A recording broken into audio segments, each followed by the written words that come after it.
the question is like, well, how does that even get passed down, right? And you're like, well, I mean, I culturally. feel like I have a good idea about how it gets passed down. I was going to actually ask you about that because, um, it gets taught. It gets taught. I think that the number one way that racism gets passed down is from parent to child. Yeah, And like, it's something that doesn't get talked about a lot. We talk about the black family all the time. Well, what about what happened in these racialized white families, where literally hanging people from trees and mutilating their bodies was like a family affair, a community affair, where people would gather together to just do that and watch it and enjoy and take pictures and smile. Like, sure. what happened to those people? They were never taught differently, Like, I mean, the Yeah, laws changing doesn't make those people disappear, And, yeah, they have their traditions just like anyone has their good traditions or, humble traditions, or whatever they are.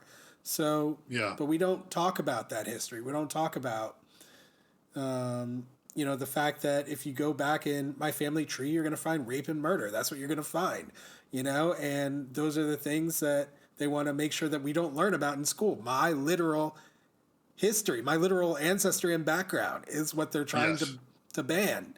sure. So yeah, I don't remember where I was going with that, but Right. Yeah, we were talking about like how does that history have such direct impact on people's psyche now? And I think you're right. And I think you know, because I think also there is a within part of American culture, there's this idea of kind of like the strongest will win, right? And there's competition, and the competition is the whole thing. And and because we have this whole history of colonialism, which we kind of like adults, I mean, I think students in school now are taught way more about the realities of colonialism rather than the kind of like, oh, colonialism was so great, kind of we were taught when we were in school, at least when I was a kid. They were kind of like, yeah, Christopher Columbus, hero, right? Um, and but I think there is uh, a strain that kind of believes that like the winners uh, rule, the winners take the prize, yeah, so to that's the speak. law. First You in know, time, adverse yeah, possession. It's all over our laws of this country that that's what they exactly. believe. If you might Right. makes right, might makes right. It's the law of the That's land. right. And so that's I think part of the fear around changing that narrative or about teaching this history is they're like there's both a recognition of like um hey, demographics are showing that white people will not be the majority in not too long. And also like, yeah, and they're now teaching the horrible shit that sorry, stuff that is this legacy of colonialism and American chattel slavery Hey, and all of Micah, that. they never stopped teaching it. That's a little known secret. In many areas, they never stopped teaching that stuff. It's been continuous, Oh and sure. and there's publishers, there's Oh publishing yeah. deals. There's all kinds of stuff because racism is not disqualifying for anything. You can be a racist and you can do anything, and that's something people need to understand that that's how we've been living for a long time, and it's only changed because we have cell phones and we have public opinion that can sway and influence actions at this point. But that's the only Yeah. reason.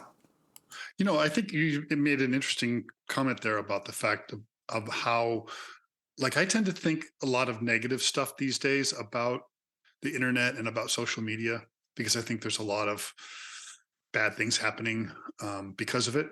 Um, but actually, I think there's good things too. And I think one of the things that when you just were talking about is like, why are we having this conversation so much now more than we would have before?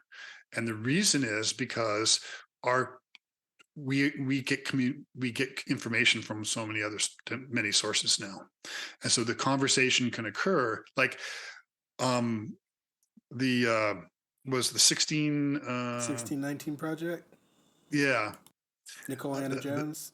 yeah that project um how many Americans would have never heard of it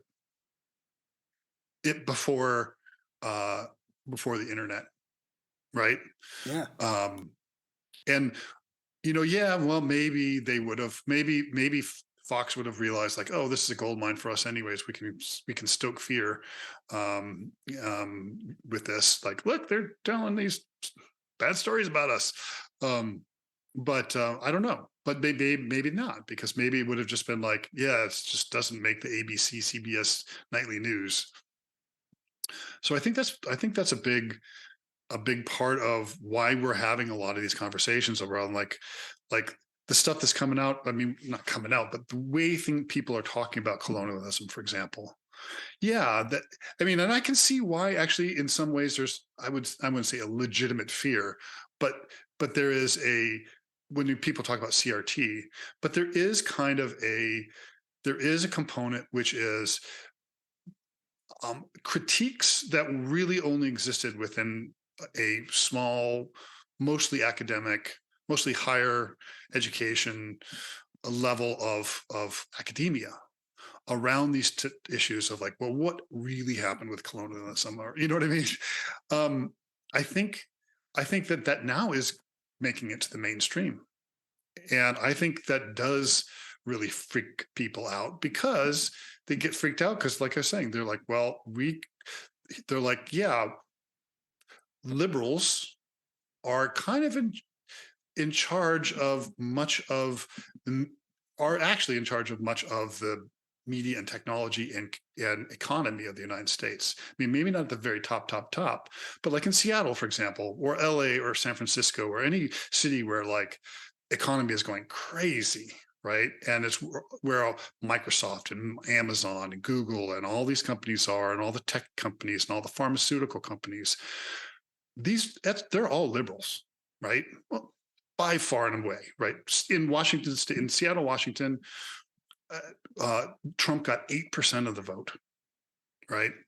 So they're recognizing that there's this huge, that they call it the elite, but it's which is kind of dorky in a way, because the true elites, which are like the billionaires who are funding all this propaganda, like Koch brothers, or the guy from the shipping that makes the cardboard boxes, magnate, who's another big billionaire racist guy.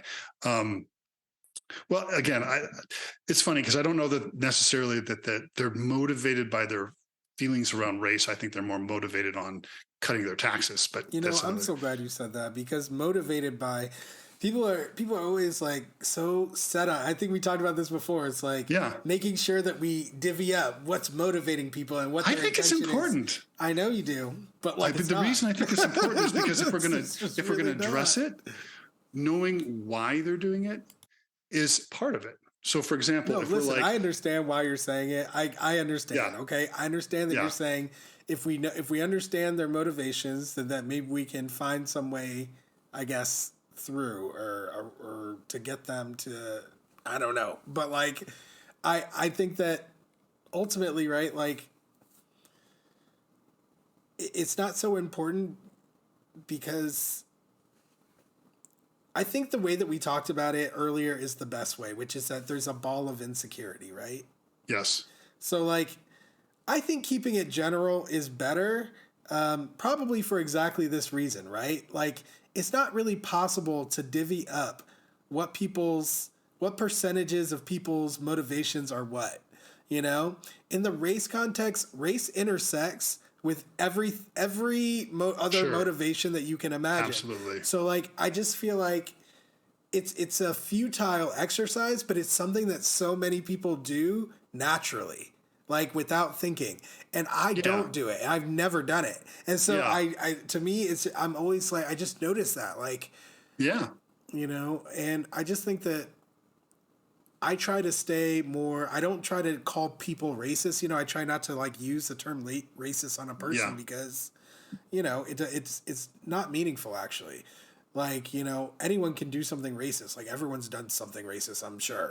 sure, So, like, I just think as long as we leave the door open, right, for people to walk through any time who want to like learn more about this issue, who want to grow hmm and expand their horizons and their perspectives. We're gonna have someone on the show next week, a week from today, actually, who I play poker with, and uh, he came up to me and he was like, "Hey, I want to talk about this." He doesn't know much about it, hasn't really thought critically about it, but he wants to Hmm. talk, and that's again, I think a first step. A late first step is really late for grown men to be coming up to me to tell me they want to have their first conversations about race, but that's where Yeah. we're at. So Yeah. No, but it's good. It's like you said, it's a good thing that he wants to do that. And yeah, it's interesting to me to because I obviously uh in regards to the thinking about motivations or intents. Um, yeah, I absolutely do believe that it's really important, and I kind of get your perspective, but I kind of don't. In the sense that, and this so it's kind of interesting because it's probably one of the few things that I think actually it's the only thing I think you've said so far that I've been like, I don't really quite understand it or don't agree with it. Um, in all of our conversation, and so this is kind of an interesting thing to unpack, yeah, let's do it. which is and because like for me, for example, looking at the vast sums that are being spent to essentially uh, create race uh, conflict uh, and um, and looking at the sources. And so I think being able to try to address that, and I think also too people. I think an understanding on people realizing like, well, a lot of it is propaganda. There's money being spent for political reasons, and a lot of people won't admit it, which is ridiculous because it's absolutely freaking obvious, and it's explicit if you just do any research at all. And then the second thing is knowing why they're doing it. And because it also because it relates to the narrative that they're saying no, no, no. What they're actually concerned about the woke agenda and its impact on what the education in our children or whatever. And if you actually understand that, no, that might be, you might think that you might be concerned about it because that's what they're trying to do. They succeeded. um, but why they're trying to do it is important because if you can say, they actually don't even believe that's true or don't even care anyways. They're simply doing it because they want to lower taxes and reduce regulation on their industry, So right? then, what does that do for you knowing that? Well, it helps, I think, diffuse some of the messaging because you're like, okay, You mean this if you is have knowledge that that's true if you have knowledge, that's true. If you and come to you the accept that conclusion that that's knowledge? actually going on, Yeah, I mean that's definitely a gateway to like understanding reality. I agree, but like most people don't get there, right? Most people don't get past that point. That's the problem. Is that people are not yeah, oh, getting yeah, past that. They're not getting to the point where they're even willing to accept a right. reality where that's happening.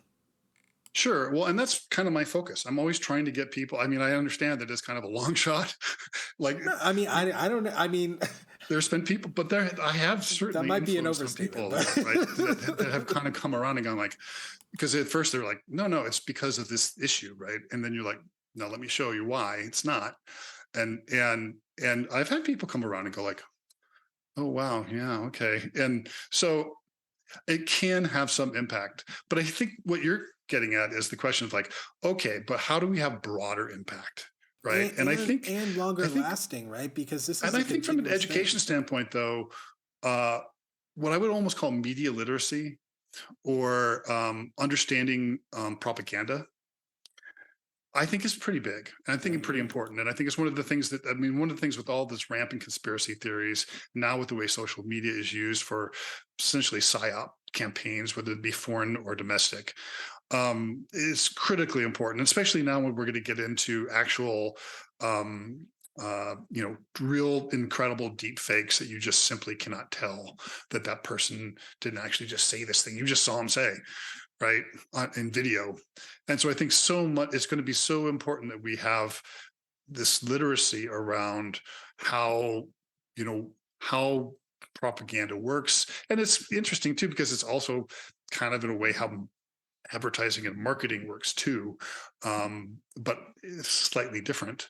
But especially using, mistruths and lies and framing and narratives and all that kind of stuff. So, anyways, I do really think it matters, Well, I and I mean, think I think that all that matters that you just said, right? That like yeah, that we do need that kind of education, and I think that would go a long way. But I do think that there's some matters of the heart, like we've spoken about before. I think that can't really be touched by a strategy like that. Thanks for watching. For access to the full-length conversation and all of the 2-hour-long unedited conversations that I've had on race, click the support link in the description below. Thanks for your support, and see you next time.